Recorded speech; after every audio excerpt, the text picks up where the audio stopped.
नमस्ते दोस्तों, मैं बात कर रहा हूँ रणविजय। और चलिए दोस्तों, लास्ट ट्रेडिंग डे के दिन जो मैंने बता के रखा था पीवीआर स्टॉक के बारे में, मैं आपको कुछ लेवल्स दूंगा। तो चलिए उसके बारे में अभी हम यहाँ पे चर्चा स्टार्ट करेंगे। चलिए दोस्तों, चलिए मैं आपको दिखा दूँ क्या है वो लेवल्स और किस तरह से मैं उसको दिख रहा हूँ। चलिए दोस्तों, यहाँ पे आपको एक इमेज दिखाई दे रही होगी पीवीआर की, और यहाँ पे प्राइस भी दिखाई दे रही है। दो ग्रीन बॉक्स दिखाई दे रहे हैं, उसको मैंने हाईलाइट करके रखा है। और प्राइस भी दिखाई दे रही है दोस्तों 1128। नीचे की सबसे डाउन साइड की प्राइस है 1194.75 पैसा, 1349 और 1429.50। तो दोस्तों इसमें करना क्या है, तो दोस्तों इसमें मैं आपको स्पेशल बताना चाहूँगा। दोस्तों यहाँ पे जो है मैं वेट करूँगा, यहाँ पे मैं वेट करूँगा उस चीज़ का। दोस्तों इस चीज़ का मैं वेट करूँगा कि स्टॉक जो है अभी आपको यहाँ पे इस प्राइस में देखिए, यहाँ पे जो स्टॉक जो है यहाँ पे ना हमारी इस प्राइस को टच करके रखा हुआ है ना, इस प्राइस को, इन दोनों प्राइस के बीच में स्टॉक यहाँ पे हमें दिखाई दे रहा है। और अभी हमारे जो ऊपर का प्राइस है वो है 1349, और यहाँ पे प्राइस ने स्टॉक ने क्लोजिंग देकर रखा है 1308 रुपीज़ के ऊपर। तो दोस्तों अगर कल चल के, यहाँ पे मैं आपको बताना चाहूँगा, कल चल के अगर मार्केट ये जो स्टॉक जो है गैप अप ओपन होता है तो थोड़ा संभल कर इसमें पोजीशन बनाना दोस्तों। और अगर अच्छे से गैप अप ओपन होता है और काफ़ी पूरा मार्केट भी अच्छा पॉजिटिव रहता है तो यहाँ पे सीधा सीधा एक सिंपल सा टारगेट रहेगा हमारा, ये जो कि प्राइस है हमारी, मैं आपको बता दूँ दोस्तों, जो कि प्राइस है हमारी 1429 रुपीज़ की। सॉरी, हाँ यस, 1429 रुपीज़ की। पर उसके पहले दोस्तों पर्सनली मेरा व्यू इस तरह से, मैं मेरा पर्सनली व्यू भी आपके साथ शेयर करना चाहूँगा दोस्तों।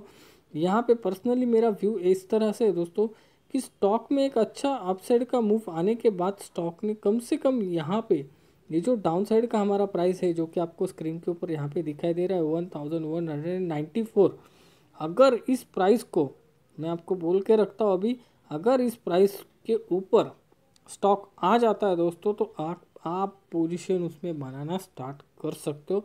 और इस हालत में, इस सिचुएशन में हमारा सिंपल सा टारगेट ये प्राइस रहेगा जो कि हमारा ऊपर का प्राइस है 1349।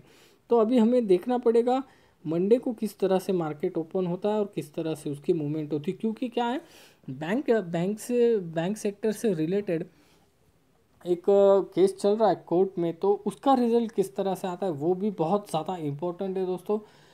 अगर बैंक निफ्टी टूट जाता है, रिजल्ट का इम्पैक्ट हमें यहाँ पे देखने मिलेगा, और उसका बैंक निफ्टी का जो इम्पैक्ट है, बैंक सेक्टर का जो इम्पैक्ट है वो निफ्टी पे भी देखने को मिलेगा, और उसी के चलते सारे स्टॉक में भी हमें उसका इम्पैक्ट देखने मिलेगा। और मैं आपको एक बात बता दूँ दोस्तों, यहाँ पे बैंक निफ्टी जो है अगर टूटता है 10 पॉइंट तो निफ्टी जो है 5 से 7 पॉइंट टूटेगा। ठीक है दोस्तों, इस चीज़ को हमेशा याद रखना। क्या है, अभी फ़िलहाल के लिए यही बहुत इंपॉर्टेंट चीज़ है। और दोस्तों मैं आपको बता देना चाहूँगा, अगर यहाँ पे डाउनफॉल आता है, मार्केट कल चल के डाउनफॉल करता है तो दोस्तों, और 1128 रुपीज़ इस प्राइस को, अगर ये जो है पीवीआर का स्टॉक है इस प्राइस के नज़दीक आ जाता है, मुझे तो प्रोबेबिलिटी बहुत कम लग रही है, पर अगर आ भी गया इस प्राइस के नीचे या फिर ये जो पूरा जोन बना है इस जोन में, तो आप इसमें थोड़ा थोड़ा एक दो जिस तरह का आपका फंड हो उस तरह के फंड को लेकर उसको एडजस्टमेंट कर कर मतलब वो सारे मनी मैनेजमेंट कर कर आप इसमें पोजीशन बना सकते हो। पर पोजीशन बनाने से पहले दोस्तों आप आपके एडवाइज़र से एक बार ज़रूर बात कर लीजिए। और काफ़ी अच्छा स्टॉक है दोस्तों, यहाँ पे मैं एक्सपेक्टेड कर रहा हूँ एक अच्छी खासी अपसाइड की मूवमेंट, पर अभी कल के लिए क्या होता है उसके ऊपर सारी बातें जो है डिपेंड है। तो चलिए दोस्तों, इसके बाद और एक स्टॉक है दोस्तों, दो स्टॉक के बारे में मैं आपको बताऊंगा। वो दोनों स्टॉक का यहाँ पे मैं आपको थोड़ा सा बहुत व्यू दे दूँ। इसके बाद यहाँ पे दोस्तों है कैडेलिक हेल्थ केयर, इस स्टॉक को भी मैं आपको बता दूँ। यहाँ पे दोस्तों मैंने एक अपडेट दे के रखा है मेरे ग्रुप में, चलो ओपन हो जा। ओके, तो यहाँ पे आपको क्लियर कट दिखाई दे रहा है, ये इंट्राडे बेसिस के ऊपर था दोस्तों, 396 के ऊपर उसे बाय करना था, और 3094 जो है हमारा स्टॉप लॉस था दोस्तों। ये जो अपडेट दे के रखा था ये 1 अक्टूबर को दे के रखा था, उसी दिन के लिए वैलिड था, इंट्राडे के लिए ये वैलिड था। और अब यहाँ पे जो मैंने टारगेट दे के रखा है दोस्तों, स्टॉप लॉस जो है मेरा स्टॉप लॉस जो है मेरा 385 रुपीज़ का रहेगा और टारगेट जो है 411 रुपीज़ का रहेगा। स्टॉप लॉस जो यहाँ पे दिखाई दे रहा है लगभग 11 रुपये 50 पैसे के आसपास हमें स्टॉप लॉस दिखाई दे रहा है और टारगेट 16 रुपये के आसपास हमें दिखाई दे रहा है। Risk is to reward ratio इतना कुछ खास नहीं है दोस्तों, ये भी मैं आपको बता दूँ। यहाँ पे मैं प्रैक्टिकली बातें करता हूँ, ज़्यादा बड़ी बड़ी बातें नहीं करता, जो ईजी वे से और अच्छे से बिना ज़्यादा टेंशन के टारगेट अचीव हो वही टारगेट को मैं बिलीव करता हूँ दोस्तों। क्या है, अगर हम एंट्री बनाए तो काफ़ी मतलब ज़्यादा टेंशन वाली बात ना हो, टेंशन तो होता ही है दोस्तों मतलब, पर फिर भी थोड़ा टेंशन फ्री अगर हम प्रॉफिट कर सके उस चीज़ के ऊपर मैं ज़्यादा बिलीव करता हूँ और उस चीज़ के ऊपर मेरा ज़्यादा फोकस होता है। तो ये जो है हमारा टारगेट रहेगा 411 रुपीज़ या 12 रुपीज़ और स्टॉप लॉस जो है आपको आपकी आंखों के सामने दिखाई दे रहा है। आप इन लाइंस को ड्रॉ भी कर सकते हो और इंट्राडे बेसिस के ऊपर अभी देखते हैं सारी जो दारोमदार है वो जो सारा है वो मंडे के मार्केट के ऊपर टिका हुआ है। देखते हैं मंडे का मार्केट किस तरह से ओपन होता है। चलिए, और इसके आगे जो है दोस्तों HDFC लाइफ का मैं बहुत दिनों से आपको बता रहा हूँ दोस्तों, और उसी के रिलेटेड मैं आपको और एक अभी आपको बताऊँगा चीज़। तो देखिए दोस्तों, HDFC लाइफ एक ऐसा स्टॉक है जो आने वाले दिनों में बहुत बम्पर हमें प्रॉफिट दे सकता है और बहुत दिनों से मैं इस स्टॉक के बारे में बात कर रहा हूँ दोस्तों। यहाँ पे मैंने इंट्राडे में भी काफ़ी अच्छा इसमें प्रॉफिट करके रखा है और स्विंग ट्रेडिंग में भी अच्छा खासा प्रॉफिट करके रखा था, प्रॉफिट भी बुक कर लिया। और अभी यहाँ पे जो है मैं लंबे समय के लिए इन्वेस्ट करने की बात कर रहा हूँ दोस्तों। बहुत लंबा समय मतलब कम से कम 1 ईयर की होल्डिंग हमें यहाँ पे रखनी है और उसका टारगेट अभी थोड़ा आप शॉक हो जाओगे सुनने के बाद दोस्तों, क्योंकि दोस्तों यहाँ पे ये स्टॉक कुछ इस तरह से है दोस्तों। अभी मैं आपको एक थोड़ा सा सिंपल सा एक फंडा आपको बता रहा हूँ। फंडा देखिए, आपको पसंद आता है तो आप उसको अप्लाई कर सकते हो। एग्जाम्पल के लिए आप ले लीजिए, आपके पास 10,000 रुपीज़ है। कितना आपके पास 10,000 रुपीज़ है, तो आपको उसको किस तरह से डिवाइड करना चाहिए, किस तरह से उसको यूज़ करना चाहिए, ये मैं आपको बता रहा हूँ। मैं कुछ इसी तरह से करता हूँ, शायद आपको अच्छा लगे तो आप भी इसी तरह से कर सकते हो। तो चलिए दोस्तों, यहाँ पे जो है मैं किस तरह से, फंड मेरा इतना नहीं अच्छा खासा है पर एक एग्जाम्पल के लिए मैं आपको बता रहा हूँ। अगर आपके पास 10,000 रुपीज़ है दोस्तों, तो उसमें से इंट्राडे के लिए आप यूज़ कर सकते हो 3,000 रुपीज़। तो फिर उसमें आप कुछ भी करो, स्टॉक में पोजीशन बनाओ, बैंक निफ्टी में पोजीशन बनाओ, निफ्टी में पोजीशन बनाओ। बैंक निफ्टी में पोजीशन से मतलब है मेरा कॉल और पुट में, फ्यूचर में तो काम हो नहीं सकता है इतने कम फंड में, तो ऑप्शन में आराम से काम हो सकता है। तो एक लॉट आप आराम से ले सकते हो या बेच भी सकते हो कम स्ट्राइक प्राइस का। तो चलिए दोस्तों, तो 3,000 जो है आप यहाँ पे इंट्राडे के बेसिस के ऊपर यूज़ कर सकते हो, वो आपके ऊपर डिपेंड है। आप इक्विटी में यूज़ करो या फिर ऑप्शन में यूज़ कर सकते हो। और उसके बाद बचता है हमारा 7,000 रुपीज़। तो उसको किस तरह से हम यूज़ करें, उसको इस तरह से यूज़ करता हूँ मैं, एक एग्जाम्पल के लिए बता रहा हूँ, फिर से बता दूँ। उसमें से 3,000 रुपीज़ जो है दोस्तों वो स्विंग ट्रेडिंग के लिए यूज़ करना है। ठीक है, स्विंग ट्रेडिंग के लिए मतलब आज पोजीशन बनाया, 5-6 दिन उसको होल्ड किया और उसके बाद प्रॉफिट लेके एग्जिट हो गया। तो कुछ सेटअप रहता है दोस्तों, उस हिसाब से हमें उसमें ट्रेड बनाना है, पोजीशन लेनी है, ट्रेड लेना है और टारगेट अचीव होने के बाद एग्जिट हो जाना है। ज़्यादा बड़े टारगेट के लिए दोस्तों हमारे पास 4,000 रुपीज़ जो है पड़ा हुआ है 10,000 रुपीज़ में से बचा हुआ। तो ज़्यादा बड़ा टारगेट के लिए हमें 4,000 रुपीज़ का यूज़ करना है। सबसे पहले हमने क्या किया, 3,000 रुपीज़ इंट्राडे के लिए लिया, 3,000 रुपीज़ जो है दोस्तों हमने स्विंग ट्रेडिंग के लिए, और 4,000 रुपीज़ जो है हमें लंबे समय के लिए इन्वेस्टमेंट के लिए लेके रखा है, यहाँ पे साइड में रखा है।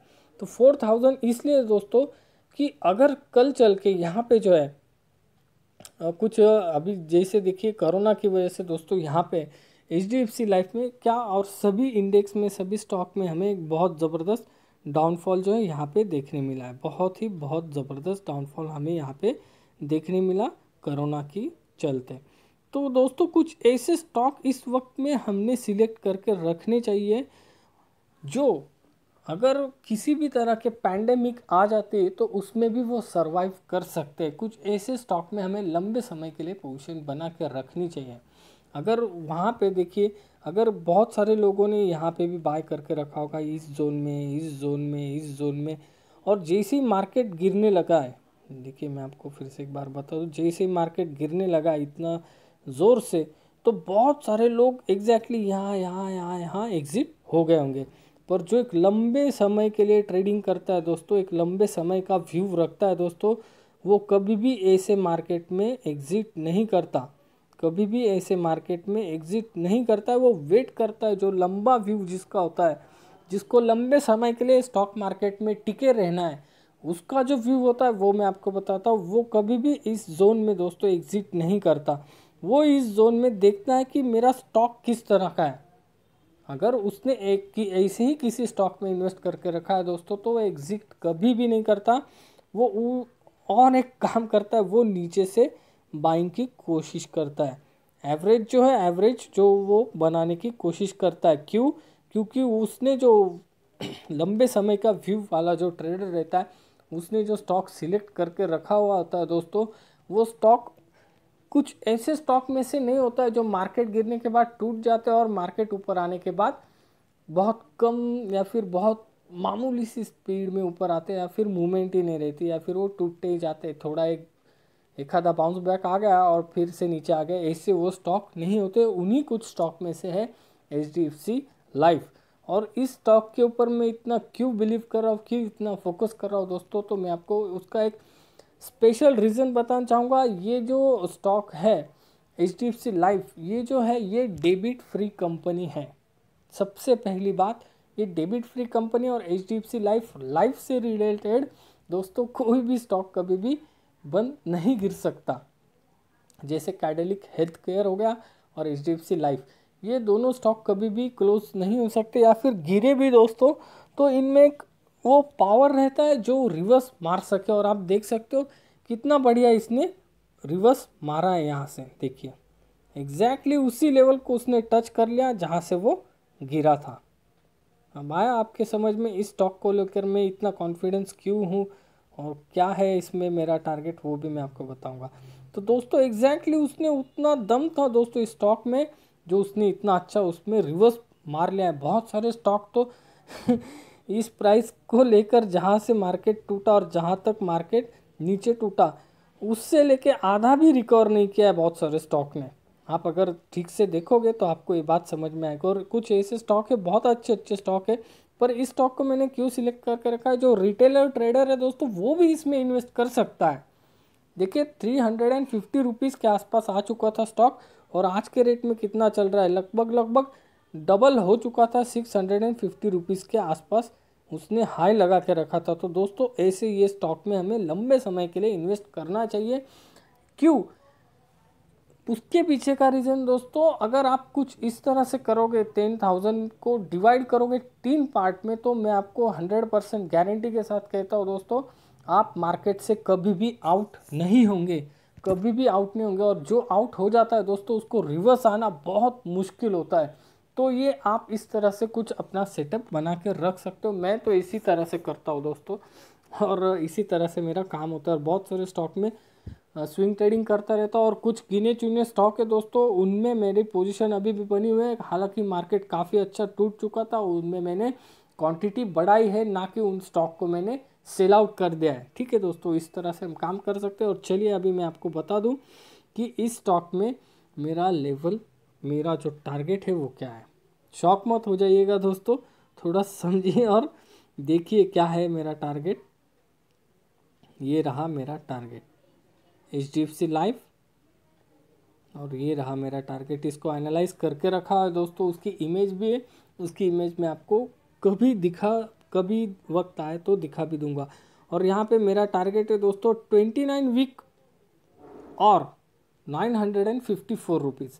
अभी ये क्यों और बीच में क्यों मैंने लिख के रखा है, देखिए दोस्तों, या तो ये 29 वीक के अंदर इसने ये टारगेट अचीव कर लेना चाहिए, जो कि हमारा है 954 रुपीज़ का।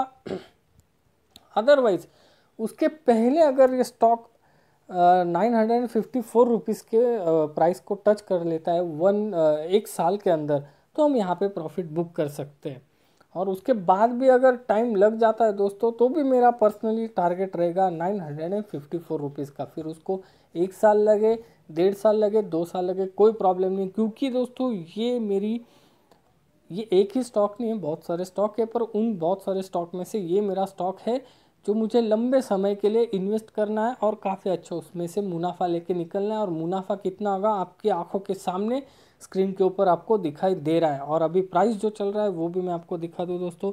प्राइस चल रहा है 569 रुपीज़ का, और यहाँ पे मेरा टारगेट है 959 रुपीज़ का।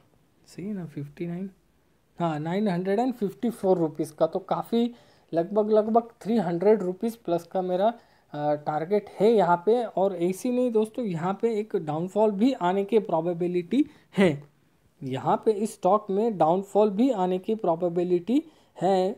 पर दोस्तों अगर ये स्टॉक कुछ ऐसा है दोस्तों, इसमें डीप में आप बाय कर सकते हो या फिर इसी प्राइस के ऊपर आप बाय भी कर सकते हो। एसआईपी आप कीजिए इस स्टॉक में। एसआईपी का मतलब मैं आपको बता दूं, सिस्टमैटिक इन्वेस्टमेंट प्लान। सिंपल तरीके से इसको मतलब क्या करना है दोस्तों, हर एक मंथ में हमें 2, 5, 10 आपके फंड के हिसाब से आपको जिस तरह से एडजस्ट होता है उस हिसाब से आपको स्टॉक में इन्वेस्ट करना है एक लंबे समय के लिए, 1 से 1.5 साल के लिए। और काफ़ी अच्छा मुनाफा आप इस स्टॉक में से लेके जाओगे, मैं आपको 100% यहाँ पे बोलता हूँ। पर ट्रेड लेने से पहले आपके एडवाइज़र से ज़रूर बात कर लेना, क्योंकि दोस्तों यहाँ पे जो है मैं एजुकेशनल पर्पज़ के लिए वीडियो बना रहा हूँ, ना कि यहाँ पे मैं बाय एंड सेल की रिकमेंडेशन आपको बोल रहा हूँ। क्योंकि क्या होता है दोस्तों, अगर प्रॉफिट होता है ना तो बहुत कम लोगों के रिप्लाई आते हैं, या तो आते ही नहीं है, सबसे मेन बात आते ही नहीं, और आए तो बहुत कम लोगों के आते हैं। और अगर लॉस हो जाए तो बस पूछो मत। तो ठीक है, अभी तक तो लॉस नहीं हुआ है। अगर हुआ होगा तो किसी ने शेयर भी नहीं किया, और प्रॉफिट हुआ होगा तो वो भी शेयर नहीं किया हुआ है। तो चलिए कोई प्रॉब्लम नहीं है। और चलिए दोस्तों, और एक सेक्टर है, उस सेक्टर के बारे में मैं स्पेशली आपको बताना चाहूँगा। निफ्टी 50 का ही वो सेक्टर, मतलब एनएससी का सेक्टर काफ़ी ज़बरदस्त पोजीशन में है दोस्तों। मैं आपको बता दूं, अगर उस सेक्टर में ब्रेकआउट हो जाता है तो उस सेक्टर के जो बेहतरीन टॉप के स्टॉक है इतने सॉलिड चलने वाले कि आप उनको पकड़ भी नहीं सकते, और मतलब आप हिम्मत ही नहीं कर सकते उन स्टॉक में बाय पोजीशन करने की या पोजीशन लेने की। तो देखते उस सेक्टर के ऊपर काफ़ी दिनों से मेरी नज़र है, अभी वो किस तरह से थोड़े दिनों के बाद वो परफॉर्म करता है वो देखेंगे। और सेक्टर से रिलेटेड दोस्तों एक सेक्टर का ऐसे ही मैंने एनालाइज करके रखा हुआ था, उस एनालाइज की वीडियो को मैं आपको प्ले करके दिखाऊंगा। उस वीडियो को थोड़ा आपके नॉलेज के लिए, या फिर किस तरह से मेरा काम होता है उस काम को मैं किस तरह से रहता है, उस व्यू को जस्ट मैं आपको दिखाना चाहूँगा। तो आप उसको देख सकते हो, 2 ही मिनट लगेंगे दोस्तों, देख लीजिए, काफ़ी व्यू क्लियर हो जाएगा आपका। दोस्तों उसके पहले मैं आपको एक चीज़ दिखाना चाहूँगा, उसको गौर से देख लीजिए। एक सेक्टर के बारे में मैंने बहुत बार कह चुका था, बहुत बार, और यहाँ पे मैं बताना चाहूँगा दोस्तों, ये जो वीडियो है मैंने अपलोड करके रखा हुआ है 4 मंथ एगो, और डेट भी यहाँ पे दिखाई दे रही है 2 जनवरी 2020। तो चलिए इसको फिर से प्ले कर देता हूँ। मैंने कहा था, और उसके बारे में बहुत ज़बरदस्त एनालिसिस भी करके रखा था, और वो ग्रुप यूट्यूब के ऊपर मैंने शेयर भी करके रखा था, और उसका टारगेट भी बता के रखा था सेक्टर का, और उसमें कौन से स्टॉक चलेंगे वो भी बता के रखे थे। उनका नाम मैं यहाँ पे आपको बताऊंगा, नाम सुनते ही आप समझ जाओगे मैं किस सेक्टर की बात कर रहा हूँ। दरवाजा वाजू नका, ऐकू येतंय तो मी येतो मी म्हटलं ना, कोण आहे? तो पहला नाम है सिप्ला, लुपिन, सन फार्मा, एरो फार्मा, एरोबिंदु फार्मा और अजंता फार्मा, मतलब दोस्तों फार्मा। अभी यहाँ पे दोस्तों, यहाँ पे इस सेक्टर को एनालाइज करने के बाद मैंने सिप्ला में काफ़ी अच्छा प्रॉफिट किया स्विंग ट्रेडिंग में, लुपिन में भी काफ़ी अच्छा प्रॉफिट किया इंट्राडे बेसिस के ऊपर, और सन फार्मा में भी काफ़ी अच्छा प्रॉफिट किया स्विंग ट्रेडिंग में। इन तीनों स्टॉक में मैंने प्रॉफिट किया था, और इन तीनों स्टॉक के वीडियोस जो है आपको यूट्यूब के ऊपर मिल जाएंगे, ये मैं आपको बता रहा हूँ। तो हम अगर, और एक बात मैं आपको बता दूँ, अगर हम किसी सेक्टर को एनालाइज कर रहे हैं दोस्तों, तो उसका मतलब सीधा सीधा ये हो जाता है कि 75% उस सेक्टर के रिलेटेड जो स्टॉक है उन स्टॉक को आप एनालाइज कर रहे हो। अगर आपने सही पकड़ लिया, सही एनालाइज हो गया आपसे, तो मैं आपको बताऊं दोस्तों, आप उस सेक्टर के जो टॉप के स्टॉक है उनको आप आराम से कैच कर सकते हो, जिस तरह से दोस्तों यहाँ पे मैंने करके रखा है, और वही मैं आपको बता रहा हूँ। और सिप्ला में, लुपिन में और सन फार्मा में मेरी पोजीशन थी, और तीनों में काफ़ी अच्छा प्रॉफिट मैंने किया है और सिप्ला में सबसे ज़्यादा बेहतरीन प्रॉफिट मेरा हुआ है। तो चलिए थोड़ा वीडियो प्ले कर देता हूँ। सेक्टर की मैं बात कर रहा हूँ तो दोस्तों ये देखिए फार्मा सेक्टर का मैं अभी आपको चार्ट दिखाता हूँ मेरे मोबाइल के ऊपर, और मैंने टारगेट भी बोल के रखा था, वो वीडियो में ओपन कर दूंगा अभी आपके लिए, वो आप देख सकते हो। तो देखिए दोस्तों एग्जैक्टली कहाँ पे मैंने उसको ये किया था और मैंने एग्जैक्टली बता के रखा था वो उस वीडियो में। उस वीडियो की लिंक मैं इस वीडियो के डिस्क्रिप्शन बॉक्स में आपको डाल दूंगा, आप वहाँ पे जाके रीवेरिफिकेशन भी कर सकते हो दोस्तों। एग्जैक्टली आपको देखने मिलेगा यहाँ पे 10,000 का मैंने टारगेट देके रखा था फार्मा सेक्टर का, और एग्जैक्टली उसको आज टच किया है फार्मा सेक्टर ने। यहाँ पे आप देख सकते हो कितना हाई लगा के रखा है, 10,047 रुपया 25 पैसा उसने हाई लगा के रखा है। तो बहुत ज़बरदस्त उसमें हमें मतलब जो हमारा ये था टेक्निकली जो हमने स्टडी किया था वो बहुत ही सॉलिड था। और देखिए इसका स्क्रीनशॉट भी मैंने लेके रखा है, कब लिया था, और रात को 12 बजे मैंने स्क्रीनशॉट लेके रखा है, और डेट भी यहाँ पे आपको दिखाई दे रही होगी, 5 मई 2020 को मैंने ये स्क्रीनशॉट ले। दोस्तों यहाँ पे डेट में थोड़ा कंफ्यूजन हो चुका है, 8 मई 2020 है, तो मैंने बोला है 5 मई, तो थोड़ा सा कंफ्यूजन हो चुका है, वो आपको मतलब समझ में आ जाएगा। रखा था और आपको यहाँ पे क्लियर दिखाई दे रहा होगा 9,944, और मैंने उस वीडियो में कह के भी रखा था, और यहाँ पे आपको प्राइस भी वही दिखाई दे रहा होगा दोस्तों। ये देखिए प्राइस भी बिल्कुल वही, और एग्जैक्टली जो इमेज आपको दिखाई दे रही है दोस्तों, अगर आप गौर से देखोगे तो 9,000 जो यहाँ पे आपको दिखाई दे रहा है एग्जैक्टली उसी जो ये एनालाइज जो हमने करके रखा था ट्रायंगल का, वो ट्रायंगल का जो कॉर्नर है उसी कॉर्नर से आप देखोगे दोस्तों, उसी कॉर्नर से एग्जैक्टली निफ्टी फार्मा का जो सेक्टर है उसमें अप साइड का मूवमेंट आया था, और अभी निफ्टी फार्मा कुछ 11,000 के ऊपर या फिर 12,000 को टच करके रिटर्न आया है दोस्तों। तो कुछ इस तरह से मैं एनालाइज करता हूँ। चलिए वीडियो को थोड़ा प्ले कर दूँ। बिल्कुल सेम, कोई भी गलत बात नहीं। और अगर यहाँ से अगर फार्मा सेक्टर टूटता है तो फार्मा सेक्टर के लिए थोड़ा डाउनफॉल आपको यहाँ पे देखने मिलेगा बढ़िया तरीके से, कम 9,000 तक तो आ जाना चाहिए। तो ये था दोस्तों, और अभी आपको क्या कहूँ, चलिए और अभी हम इसको हटा देते हैं। तो चलिए दोस्तों कुछ इस तरह से ये वीडियो दिखाने के पीछे का रीज़न था दोस्तों। यहाँ पे रीज़न ये था दोस्तों, यहाँ पे मैं आपको ये बताना चाह रहा हूँ दोस्तों कि अगर आप किसी सेक्टर को अच्छे से एनालाइज कर लोगे तो उसके अंदर जो टॉप के स्टॉक है उनमें आप काफ़ी अच्छे से प्रॉफिट कर सकते हो। इसलिए मैं आपको ये वीडियो मैंने जस्ट आपको बताया दोस्तों, और वो वीडियो का डेट भी बता दिया, आप उस वीडियो को भी जाके देख सकते हो, यूट्यूब के ऊपर वो पड़ा हुआ है वो वीडियो। और एक बात मैं आपको बता दूँ, इसी तरह से दोस्तों एक सेक्टर को मैं एनालाइज कर रहा हूँ, और जैसे ही मेरा एनालाइज कंप्लीट हो जाता है दोस्तों उसका वीडियो भी मैं यूट्यूब के ऊपर अपलोड कर दूंगा, और उस सेक्टर के बीच में जो स्टॉक है, उस सेक्टर से रिलेटेड जो स्टॉक है उन स्टॉक के बारे में भी आपको बताऊंगा, और लेवल्स भी आप सभी को प्रोवाइड कर दूंगा। आपको ट्रेड लेना है नहीं लेना है ये आपकी मर्ज़ी, या फिर ओनली वॉच करना है ये भी आपकी मर्ज़ी, देना मेरा काम है। आप देख भी सकते हो, ट्रेड भी ले सकते हो। ट्रेड लेने से पहले दोस्तों स्पेशली मैं आपको बताना चाहूँगा, आप आपके फाइनेंशियल एडवाइज़र जो है उनसे बात किए कर लीजिए, और उसके बाद किसी भी तरह की कोई भी पोजीशन आप आराम से बना सकते हो दोस्तों। तो चलिए दोस्तों कुछ इस तरह से हम काम करते हैं, और कुछ इस तरह से मेरे काम करने का तरीका है। और यहाँ पे मैं बता दूँ दोस्तों, यहाँ पे मैं डेली बेसिस के ऊपर ही वीडियो अपलोड करता हूँ दोस्तों, जो कि ट्रेडिंग डे जब होता है उसी दिन मैं अपलोड करता हूँ। और आज जो मैंने वीडियो अपलोड करके रखा है वो मैंने लास्ट ट्रेडिंग डे को बोल के रखा था। पीवीआर का वीडियो मैं आपको बताऊंगा और उसके बारे में अपडेट दूंगा दोस्तों। तो इसलिए मैं आपको वो वीडियो, इसलिए ये आज का वीडियो आपको यूट्यूब के ऊपर देखने मिल जाएगा। तो पीवीआर में भी काफ़ी अच्छी पोजीशन बन सकती है दोस्तों, एक बार हम रिवर्स करेंगे। और चलिए दोस्तों, मैं इसमें HDFC लाइफ में मेरी पोजीशन अभी भी बनी हुई है दोस्तों, अभी भी मेरी HDFC लाइफ में पोजीशन बनी हुई है, और मेरी पोजीशन जो है 3% माइनस में, पर दोस्तों उसमें मैं क्वांटिटी बढ़ा रहा हूँ। ये भी मैं आपको बोल दूँ 3% माइनस में मेरी पोजीशन है, और मेरा टारगेट भी मैंने आपको यहाँ पे जो है बता के रखा है दोस्तों तो इस टारगेट के लिए मैं इसमें पोजीशन बना रहा हूँ। और या मतलब आपको अभी ये टारगेट देखने के बाद आपको यकीन नहीं होगा दोस्तों, पर इस प्राइस के ऊपर इस स्टॉक ने जाना ही है, 100% जाना ही है। थोड़ा टाइम भी ले सकता है दोस्तों, पर ये स्टॉक इस प्राइस के ऊपर जाएगा ही जाएगा। तो चलिए इसको थोड़ा सा फास्ट रिव्यू ले लेते हैं दोस्तों। और चलो मैं आपको बता दूं दोस्तों, यहाँ पे हमें करना क्या है, एग्जैक्टली स्टॉक ना हमारी ये प्राइस के बीच में ना ये प्राइस के बीच में, दोनों प्राइस के बीच में अटका हुआ है स्टॉक।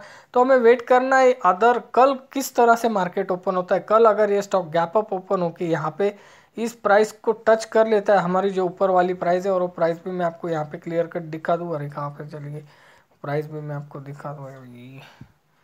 हाँ 1429। तो दोस्तों हमें इसमें वॉच करना होगा, तुरंत पोजीशन नहीं बनानी है, इसको वॉच करना है, क्योंकि ये जो दो जोन है दोस्तों इसके इम्पोर्टेंट जोन है। अगर कल चल के यहाँ पे मैं एक सिनेरियो आपको बता दूँ दोस्तों, कल चल के इस प्राइस को टच कर लेता है और इसके ऊपर ट्रेड करता है, तो हम इसमें पोजीशन नहीं बना सकते दोस्तों, क्योंकि ये जो है बहुत बड़ा गैप अप ओपन हो सकता है अगर हुआ तो। ठीक है, बहुत बड़ा गैप अप हो सकता है या फिर यहाँ ओपन हो सकता है इस प्राइस के ऊपर, तो हमें उसको वॉच करना पड़ेगा। और सिंपल सी बात, एक छोटा सा लॉजिक देखिए, यहाँ पे जो last trading second last trading day के दिन जो हाई ये बना के रखा हुआ है दोस्तों, ये इसमें रेजिस्टेंस का काम कर सकता है। अभी मंडे के दिन किस तरह से मार्केट ओपन होता है और किस तरह से वो रिस्पॉन्स देता है, ये हमें देखना पड़ेगा। उसके बाद ही ये एनालाइज जो है कंप्लीट होगा। वो भी मैं मंडे के दिन फिर एक वीडियो अपलोड करूँगा इसी स्टॉक को लेकर।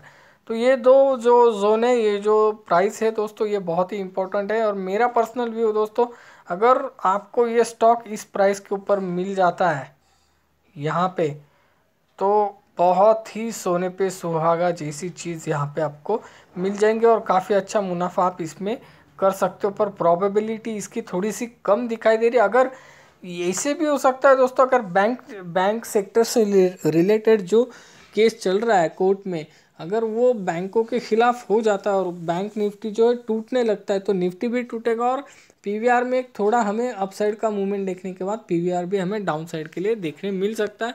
तो उस वक्त के लिए दोस्तों, उस टाइम के लिए हम यहाँ पे 1194 का वेट करेंगे। अदरवाइज अगर कोई नई लेवल्स यहाँ पे निकल के आती है, कोई नई पोजीशन यहाँ पे बनती है दोस्तों, नई लेवल्स मुझे दिखती है, कोई इंपॉर्टेंट प्राइस मुझे दिखता है, तो वो वीडियो भी मैं अपलोड कर दूंगा यूट्यूब के ऊपर और बता दूंगा कि आप इसमें वॉच कर सकते हो, या फिर आपके एडवाइज़र से सलाह मशवरा करने के बाद इसमें पोजीशन भी बना सकते हो। तो दोस्तों जुड़े रहे, बने रहे हमारे साथ काफ़ी अच्छे और बेहतरीन मुनाफे के लिए। Thank you so much.